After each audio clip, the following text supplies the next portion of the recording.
I can still hear his voice that night. Either you kneel at your sister's wedding, or you can forget about your tuition. He said it like a king handing down a decree. My mother looked away. My sister smirked. I just sat there, calm, silent. They thought I was trapped, dependent, helpless. They didn't know I'd already graduated top of my class. They didn't know I was making six figures. They didn't know I'd been planning this moment for years. I didn't argue. I didn't beg. I smiled. Growing up, my sister was their sun. Golden hair, golden grades, golden future.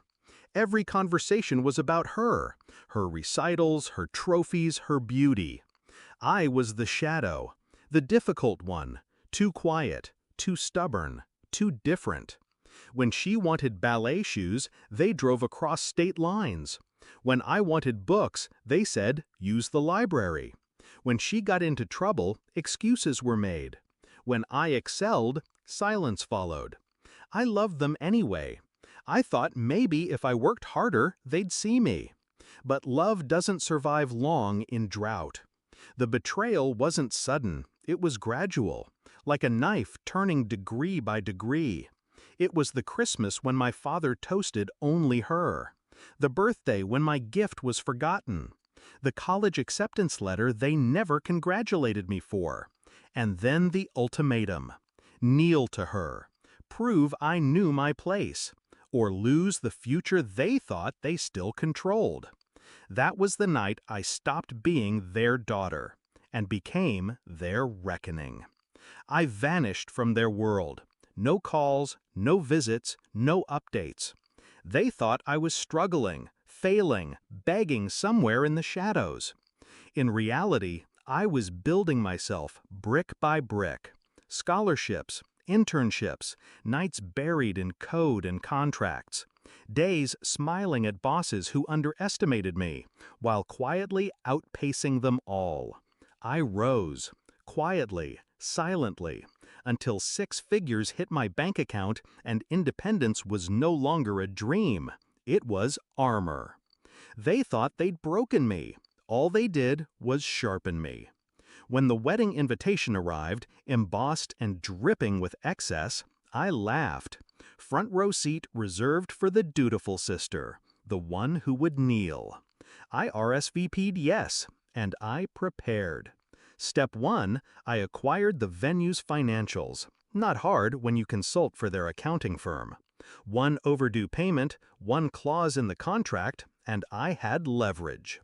Step 2, I reached out to her fiancé's business partner. It didn't take much to make him talk. Turns out, the groom had been siphoning money from their company to fund this extravagant, perfect day. Step 3, I secured the microphone. One envelope, one flash drive, one perfectly timed interruption. The wedding day smelled of roses and money. My sister glowed in white lace. My father strutted like a general presenting his prized weapon. My mother clung to her pearls as if they gave her spine. I walked in, calm, silent. The prodigal daughter returned. When the priest asked if anyone had reason this marriage shouldn't proceed, I stood. Gasps rippled through the room. I didn't shout. I didn't cry. I slid the flash drive into the projector and pressed play. Bank statements, misused funds, fraud spelled out in numbers. The fiancé's voice on recordings, mocking my sister, bragging about using her family's money as his safety net. Silence. Then whispers. Then screams. My sister's face crumbled.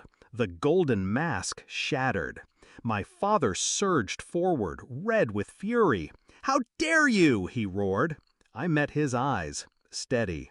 "You threatened to cut my tuition, remember? I graduated without your help. I built everything without you.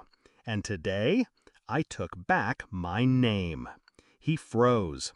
For once, he had no decree to give. The room wasn't looking at him anymore.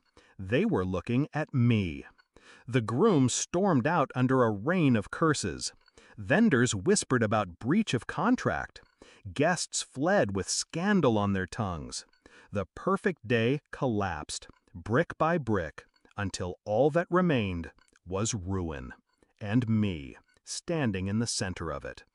Later, outside in the cool evening air, I watched my family huddle together, broken and exposed. My sister sobbed. My mother's mascara streaked. My father looked small for the first time in his life. I didn't feel pity. I felt free. They thought I'd be their useless daughter. They thought I'd kneel. Instead, I rose, and I turned their golden celebration into ash. Justice doesn't need fists. Sometimes all it takes is truth, delivered at the perfect moment. And I have perfect timing.